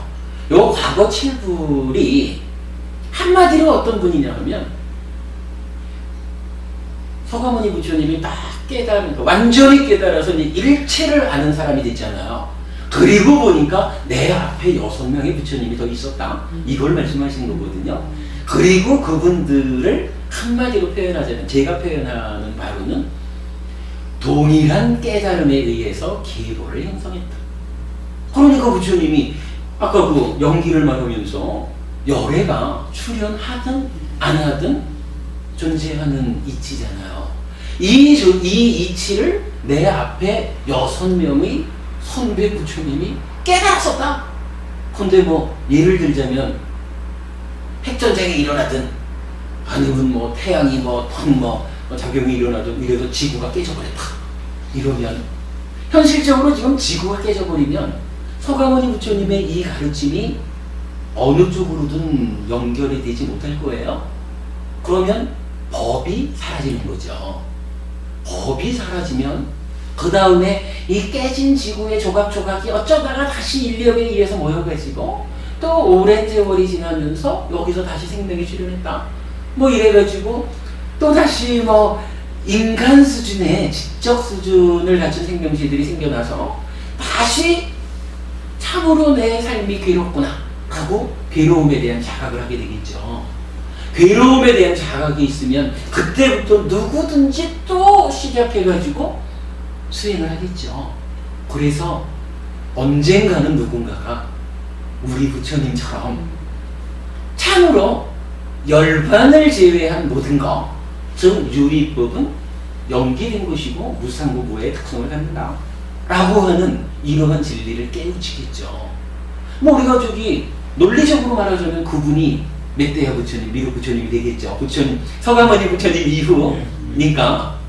그러면 먼저 그렇다는 거예요. 91겁 전에 윗바시 부처님이 그 부처를 이루었을 때도 뭐 어떤 뭐 물질적인 거니까 어떤 조건에 의해서 생명이 다 뭐 이런 그 부처님의 가르침이 퍼져 있는 요 영역에서 생명이 다 죽었다 이러면은 뭐 법이 없어지겠죠. 뭐 그런 과정이 몇 번 거듭되면서 서가모니 부처님도 스승 없이 깨달았다는 거 아니에요. 깨닫고 보니까 내 앞에 6명이 있었다. 이렇게 된 거지. 그러니까 이 부분을 동일한 깨달음에 의해서 계보가 형성되었다. 그래서 우리 입장에서는 서가모니 부처님도 일단은 과거의 부처님이니까 과거 7불 그래가지고 부처님에 대한 이야기를 하는 거예요. 그러면 물론 겁이라는 단위가 긴 단위지만 뭐 어쨌거나 그래도 4아승직업 더하기 10만겁하고 91겁이 달라요. 그리고 또 중요한 게 4아승직업 더하기 10만겁이라는 것은 부처님이 옛날에 선제동자로서 수기를 받고 수기 받은 때부터 부처 되는 때까지의 과정이거든요. 근데 지금 이제 사부니까에 나타나는 91겁이라는 것은 윗바시 부처님한테 수기 받고 91겁 걸려서 서가모니 부처님 되는 이게 아니잖아요. 그냥 그분은 91겁 전에 그때 수행해서 부처 됐고 서가모니 부처님은 지금 세상에서 수행해서 부처 됐고 요 시간이 앞뒤의 시간이 91겁이다라는 것뿐이지 아무 그 시간적인 수요가 없잖아요. 이런 부분을 바로 보면 실제로 부처님은 대년절경 같은 데서 이 수행에 의해서 공부하면 7년이면 깨달을 수 있다. 그러거든요. 그런데 7년도 길다? 6년이면, 5년이면, 4년이면, 3년이면, 2년이면, 1년이면, 7개월이면, 6개월이면, 5개월, 4개월, 3개월, 1개월이면, 아니 보름이면, 아니 7일이면 깨달을 수 있다. 부처님 대념초등에서 물론 그게 누구나 하다 그러면 아니겠죠. 깨닫기 위한 점진적인 과정이 오랜 세월 수행의 길을 닦아오다가 이제 부처님에게서 바른 길을 만났을 때 그 성숙된 성숙된 더하기 7일 뭐 이렇게 되는 거겠죠. 그러나 어쨌든 부처님은 수기 같은 거 말씀 안 하시고 그냥 사람들에 따라서는 7일만 해도 깨달을 수 있다. 물론 여기서 깨닫는 건 이제 부처라는 개념이 아니고 아라한을 얘기해요. 차이는 좀 있어요. 부처님은 최초의 아라한이야. 아까 부처님을 뭐라고 했냐 하면 스승 없이 깨달았다 이랬잖아요. 그죠? 스승 없이 깨달았기 때문에 우리가 아까 말했던 수가또 진리의 길 보이신 분이잖아요. 부처님. 앞에서 길을 보여준 사람이 없었어요. 길이 열려있지 않은 상태에서 자기 스스로 길을 만들어 갔기 때문에 어려운 거라. 그래서 스스로 길을 만들어 가지고 아라한된 이분을 우리가 붓다 이렇게 부르는 거고, 물론 뭐 이제 그 제자인 아라한보다 붓다는 부처님은 이 길을 만들어 깨닫는 과정에 훨씬 더 많은 공부를 하셨다 이렇게 우리가 볼 수는 있겠죠. 그러나 어쨌든 부처님도 스스로 나도 아라한이다 이렇게 말하는 거죠. 그러면 이제 그러니까 스승 없이 깨달은 부처님은 이건 뭐 그랬다 해도 이제 부처님께서 앞서가면서 길을 보여줬잖아요. 우리는 보여준 길을 따라가는 거잖아요. 그러니까 요 길이 사실 뭐 우리가 수행해서 예류자가 되고 아라한이 되고 하는 게 어려운 일이긴 하지만 부처님이 스스로의 힘으로 부처되는 이 길하고 견주면 이제 부처님 가신 대로 뒤만 밟고 가면 되는 거야. 얼마나 쉬운 길이냐고요. 그러니까 부처님 7일만에 들어가는 이러는 거잖아요. 부처되기 위해서 사하승직업 10만법 하고 부처하고 아라한의 차이가 있기는 하지만 이제 여기서 희망의 메시지, 복음이라는 말이 나타날 수 있는 거죠. 사하승직업 더하기 10만법을 이야기할 때 사실 뭐 아라한 이야기가 잘 거론이 안 되는 것 같은데 이건 제가 확인을 안 해봤는데 잘 모르겠어요. 그러나 어쨌든 우리가 궁극적인 목적을 괴로움이 소멸된 다시는 윤회하지 않는 여기에 뭐 부처님께서 정해주신 목적지니까 그렇게 본다 하면 우리가 갈 수 있는 이 길이 얼마나 현실적이고 가능한 길이냐 뭐 이런 부분. 근데 이게 제가 볼 때는 이게 기본기의 시작입니다. 어떻게 여러분 너무 타당하죠? 이거를 니카야에서 우리가 니카야를 풀어서 가르침에 진정에 접근한다.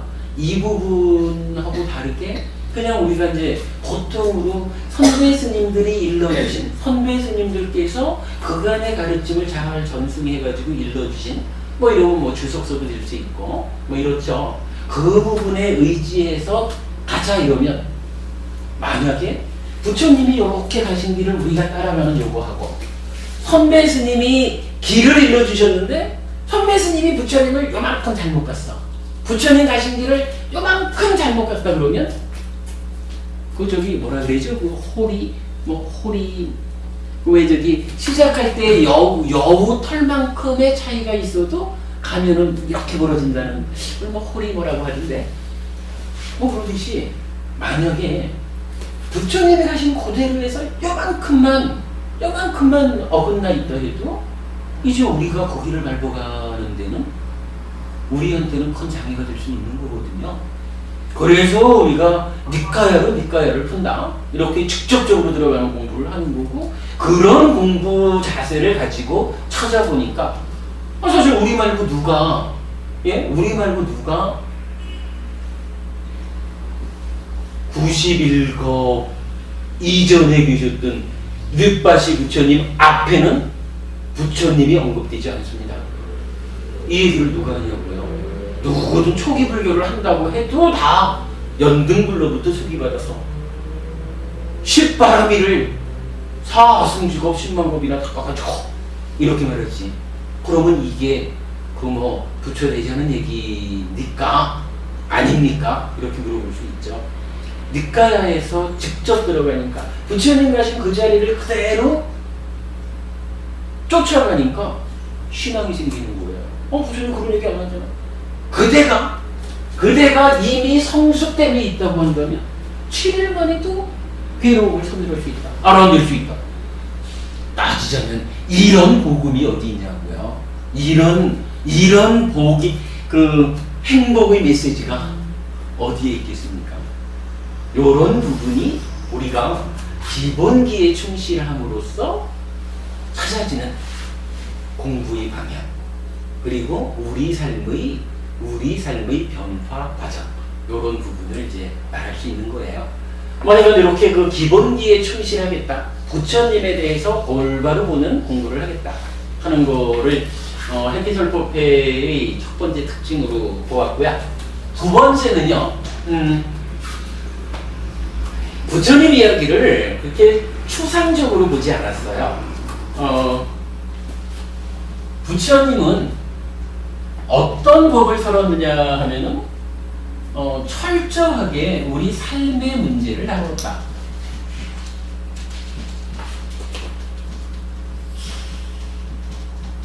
이렇게 말하는 거예요.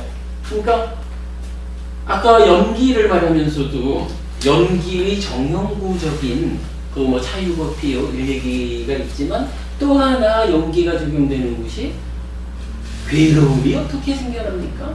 그죠? 괴로움이 어떻게 일어나느냐? 왜 내가 괴로우냐라고 하는, 사실 이거 굉장히 단순한 이야기잖아요. 뭐 만약에 이거를 좀 소설적으로 무언가 좀 멋지게 한번 뭐 이렇게 생각을 하면, 우리 괴로움이, 내 삶이 괴로워요? 이 괴로움이 어떻게 일어나는지 좀 알고 싶어요? 요렇게 쓰지는 않을 거예요. 무언가 좀 추상적이고 아주 철학적이고 감정적인 뭐 이런 주제를 가져다가 좀 멋지게 이래 할 건데, 부처님은 그러지를 않은 거예요. 부처님은 철저하게 내 삶의 문제, 그래가지고 뭐 대표적으로 여러분 그거 아시죠? 예를 들어서 이 세상이 끝이 있습니까? 끝이 없습니까? 공간적으로, 시간적으로 이 세상이 끝이 납니까? 끝이 나지 않습니까? 몸과 마음은 하나입니까? 다른 곳입니까? 부처님은 돌아가신 다음에도 존재합니까? 돌아가신 다음에 존재하지 않습니까? 돌아가신 다음에 존재하기도 하고 존재하지 않기도 합니까? 아니면 돌아가신 다음에 존재하는 것도 아니고 존재하지 않는 것도 아닙니까? 뭐 이런 식으로 뭐 인도적인 논리죠. 이렇게 논리적으로 이제 부처님한테 묻잖아요. 그러면 부처님이 대답을 안 해요. 설명을 하지 않아. 요거 이렇게 말하죠. 10가지 14라 그러니까 이거를 이렇게 쓰는 경우도 있고, 아함 쪽에서 실제로 14가지가 나타나기도 하죠. 근데 14무기 이래가지고, 그러니까 10가지에 대해서 대답하지 않는다, 설명하지 않는다 이러거든요. 왜 부처님은 10가지에 대해서 대답하지 않습니까? 라고 물을 때 경전에는 2가지로 나타나요. 하나는 이 뜻이 않는가? 이거 아니, 동쪽으로 100년쯤 가면은 세상이 끝날 겁니다. 요거 하나 가지고 네 삶에 무슨 보탬이 될 거예요? 그 100년쯤 그거 확인하러 갈 시간이 있으면 100년을 돌을 닦아야지. 100년을 내가 열심히 돼가지고 부자 돼가지고 행복하게 살아야지. 그게 뭔 쓸모가 있냐고요. 그러면 이제, 아니 그러면 이게 이익되지 않는다면 이익된 건 뭡니까? 이럴 때 사성제가 이익되는 것이다 해가지고, 이것은 괴로움이다, 이것은 괴로움의 일어남이다, 이것은 괴로움의 소멸이다, 이것은 괴로움의 소멸로 인도하는 도다큼이다 해가지고 고진멸주 사성제를 나와요. 이런 사성제가 이익되는 거, 유익한 것이다 이렇게 말하는 거고, 두 번째가 헤아려지지 않는다 이런 표현을 써요.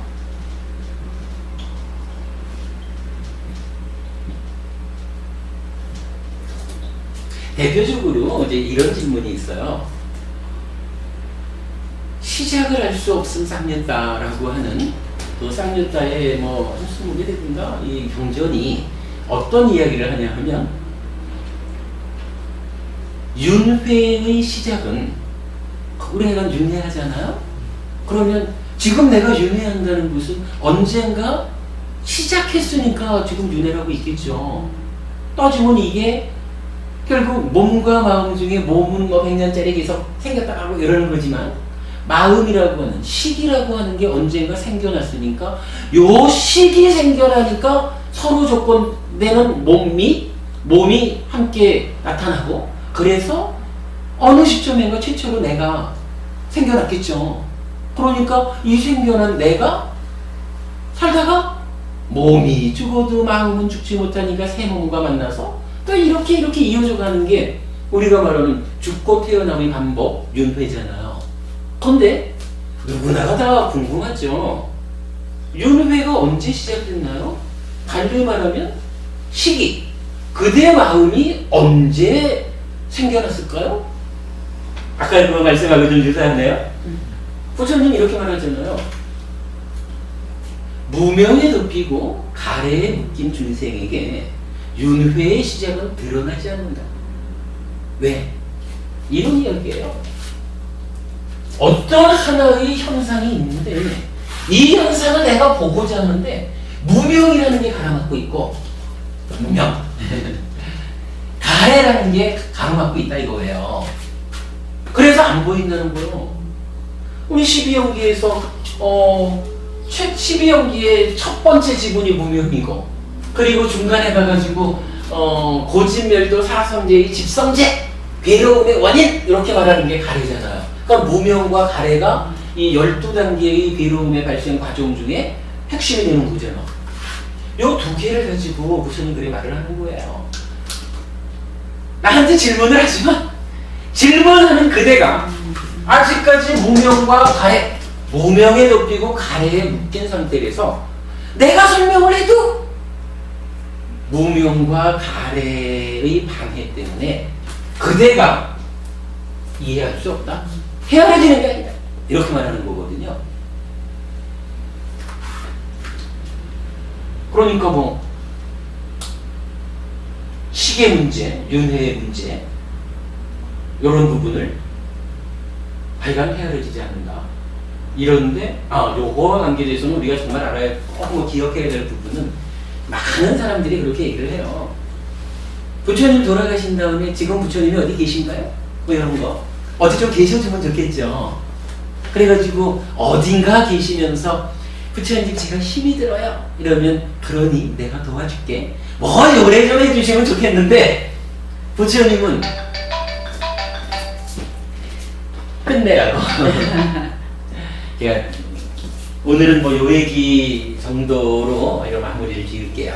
낮 시간에는 요거보다 조금 더 갔죠. 조금 더 가가지고 오늘 나눠드린 그림까지를 간략히 설명드렸는데, 뭐 요 그림 설명은 뭐 나중에 여러분 그 낮 시간 동영상 올려드리는 거를 좀 참고하시면, 뭐 결국 이런 이야기에 의해서 이제 이어진 거니까 뭐 그래 하기로 하고, 오늘은 내가 이제 기본기 이야기만 조금 더 하고 마치도록 하겠습니다.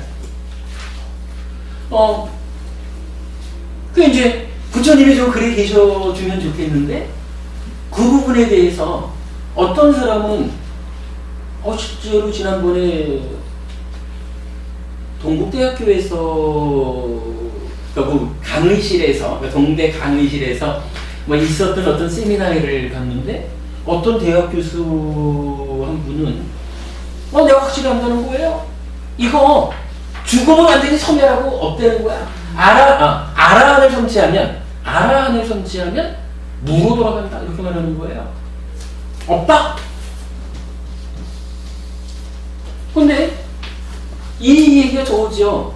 부처님은 돌아가신 다음에 존재합니까? 존재하지 않습니까? 이렇게 말할 때 존재하지 않는다는 게 뭐죠?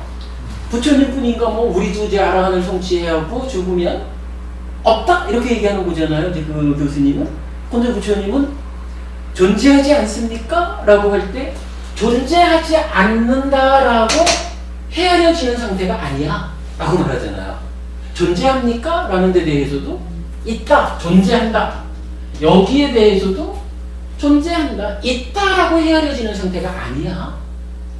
무명과 가래 때문에 그대들한테 헤아려지지 않아? 이렇게 말하는 거잖아요. 그러니까 유도 아니고 무도 아닌 거라.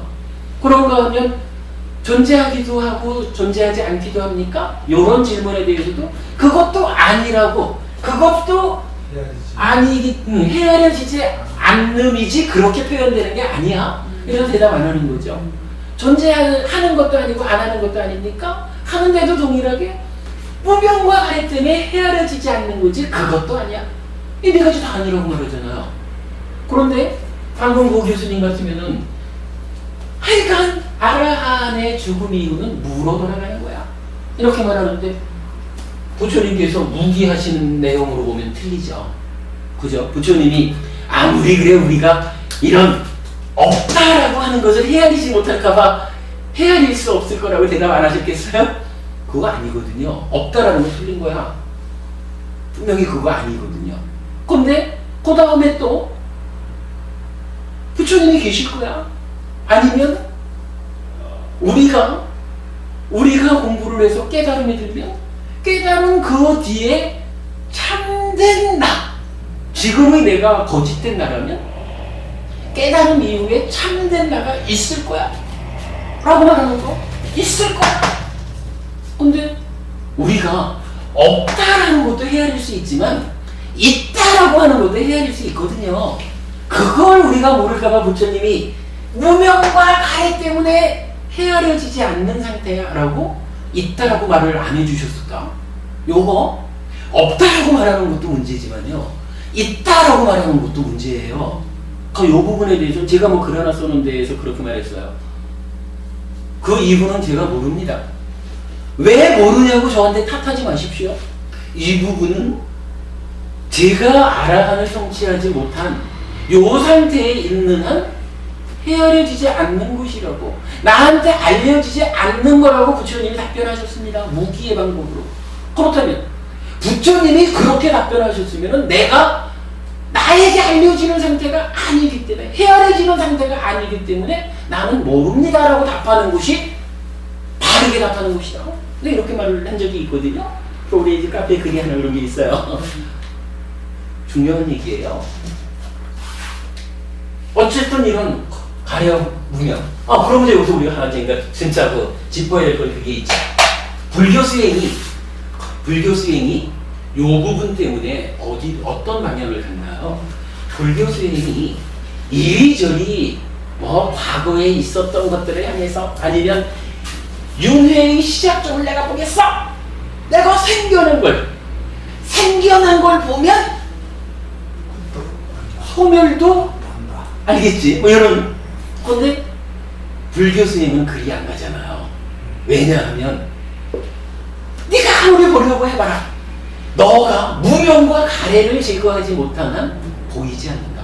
쓸데없는 노력을 하는 거거든요. 그러면 쓸데있는 노력은 뭐냐 하면 문제를, 아까 우리가 조건을 제어해야 하듯이 여기서도 조건을 제거해야 되는 거예요. 그래서 불교 수행이 물론 뭐 오계를 지키고 보시하고 자비시사 사무량심이라는 이런 수행법도 중요하게 받쳐줘야 되지만, 부처님이 말하는 그 부처님 수행의 이런 본질은 뭡니까?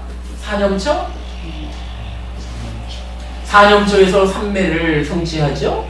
삼매를 심화시키는 수행 사마타, 그리고 여기서 윗바사나, 빠냐로서 윗바사나 한다. 사념처에서는 사띠로서 만호를 제어하고, 사마타에서는 사마디로서 찌따를 제어하고, 윗바사나 이 자리에서는 빠냐로서 민냐를 제어한다. 뭐 이렇게 이제 우리가 그 기능의 관계 수행을 이제 정의하지 않습니까? 바로 요거 사념처 사마타 윗바사나라고 하는 요 수행법이 무엇 하는 거냐고요. 뭐 하는 거냐 하면 내 내면 저 깊은 곳에서 오랜 세월을 통해 가지고 쌓인 요 무명, 법의 실상을 모르는 게 이게 존재의 실상을 모르는 거예요. 우리가 오늘 계속 무상고 무아라는 실상 얘기를 했잖아요. 그런데 공부를 못해가지고 무상고 무아라는 요 유의법의 실상을 보지 못하면은 그냥 뭐 신이 창조했으니까 창조된 신의 분신으로서의 상나마장 뭐 이런 존재에 대한 오해를 깔고 있는 거, 뭐 그런 게 이제 무명이죠. 이런 무명 때문에 탐진치가 일어나서 찌따를 오염시키는 그게 가래다. 우리가 이렇게 생각하는 거잖아요. 그렇다면 불교 수행은 어디로 가냐고요? 바로 사년조 사마타 윗바사나 이것으로서 무명을 제거하는. 무명을 제거하는 게 뭐예요? 존재에 대한 오해, 상라바정이라고 하는 내 내적인 상태를, 내적인 어떤 큰 흐름 이렇게 봐도 돼요. 내적으로 어떤 상태로든지 이쪽으로 끌고 가는 흐름이 있다. 근데 이 흐름이 존재에 대한 오해의 흐름이다. 이러면 어떤 거든지 요 흐름에 이 큰 강물에 빠지면 그리 가는 거지요. 그거를 바로 이런 수행법에 의해서 존재의 실상, 무상고 무아 조건 지어진 것입니다. 조건을 바꿔서 우리가 행복해집니다. 라고 하는 이런 존재의 실상이라는 큰 흐름으로 바꿔가는 거죠. 어떠한 곳이든 이 존재의 실상으로 나아가는, 괴로움의 소멸로 나아가는 이 흐름에 들어오면 아무리 대상이 좀 마음에 안 들지는 몰라도 이 큰 흐름에 들어오면 이 대상 때문에 괴로움이 만들어지지 않는다. 뭐 이런 거죠. 그게 바로 상나가정이라는 오해를 무상고 무아라는 실상으로 있는 그대로의 모습으로 바꿔주는 거잖아요. 그렇게 해서 내 내면의 상태가 100% 무상고 무아라는 존재의 실상을 보는 상태가 됐다.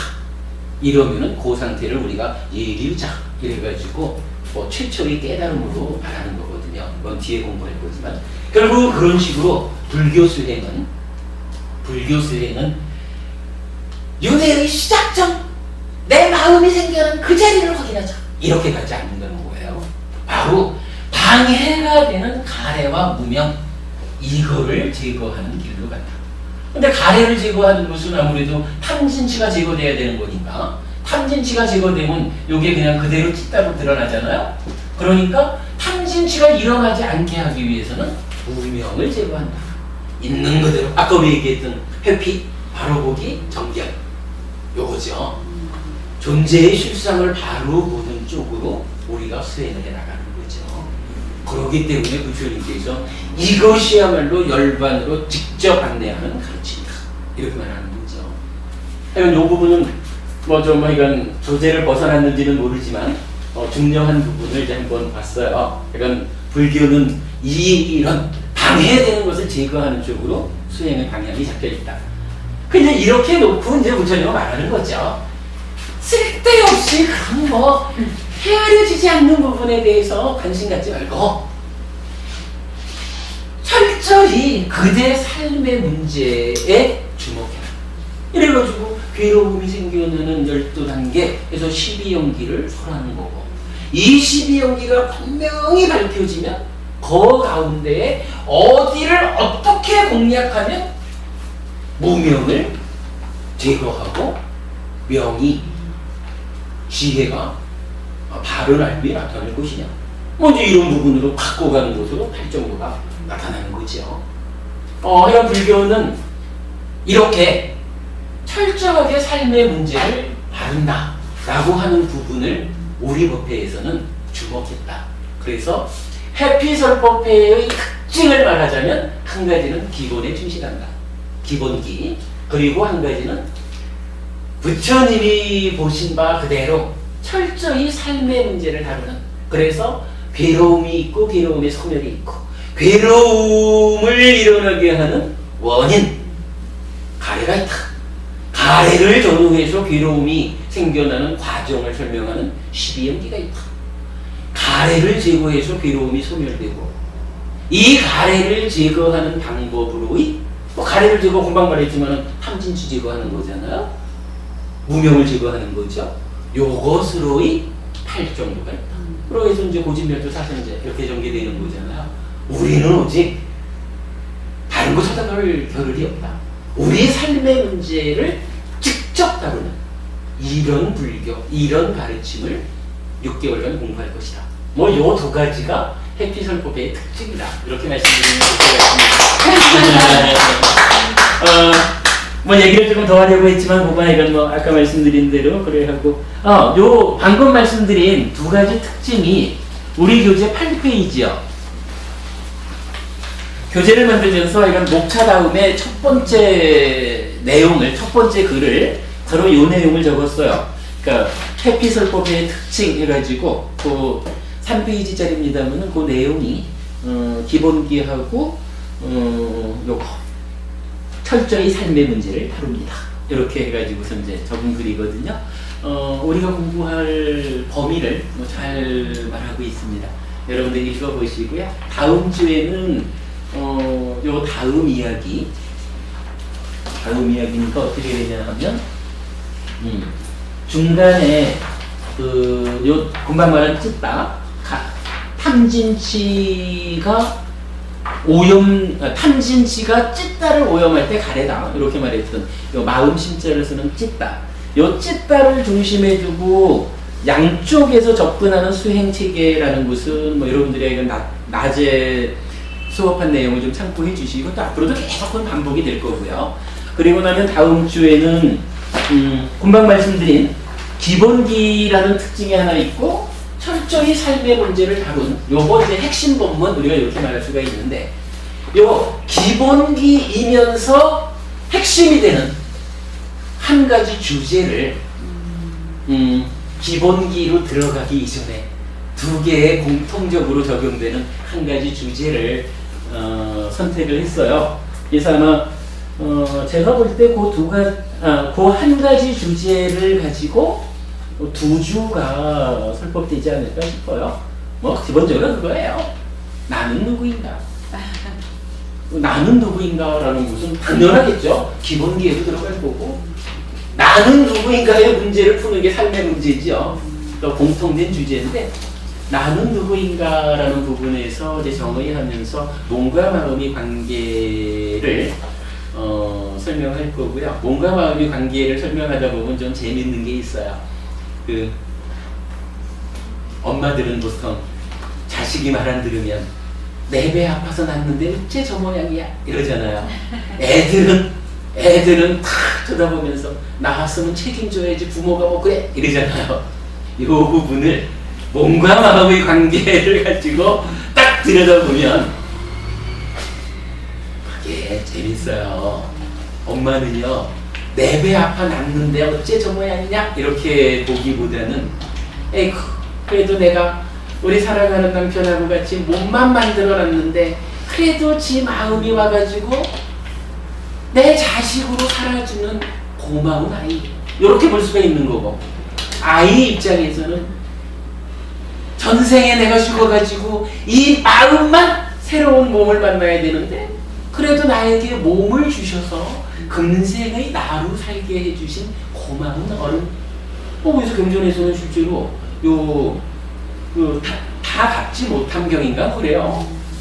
부모님의 은혜는 얼마나 큰지 한쪽 어깨에 아버지를 올려모시고 한쪽 어깨에 어머니를 올려모시고 100년 동안 모시고 다녀도 부모님의 은혜는 다 갚을 수가 없다. 이렇게 이제 설해지는 경전도 있어요. 불교가 얼마나 효를, 이게 뭐 부모은 중경 가지고 효를 강조하는 게 아니고 경전 니까라에서 부처님이 이렇게 부모님의 은혜는 크다라고 실질적으로 부처님의 육성으로 설해지기도 하고 그래요. 뭐 그런 부분들 포함해서 그러니까 나는 누구인가, 몸과 마음의 관계, 그리고 요것이 우리 삶의 그렇게 이제 몸과 마음으로 구성된 이루어진 내가 이 살아가는 지금 이 순간 내가 살아가는 요 삶의 전개, 그죠? 몸과 마음으로 내가 있다면 요게 지금 살아갈 거 아니야, 그죠? 요 살아가는 전개 과정에 대해서 부처님은 어떻게 설명해 주셨을까? 요 부분까지를 설명할 건데 아마 2주 이런 걸릴 것 같아요. 재미있죠? 어렵기는 하지만 재미있는 공부라고 생각합니다. 여기까지 마치고요. 뭐 이제 가실 분 가시고 말씀 나누실 분은 뭐 앉아서 차 한잔 하시면서 말씀 나누시면 되겠습니다. 여기 마치겠습니다. 감사합니다. 감사합니다.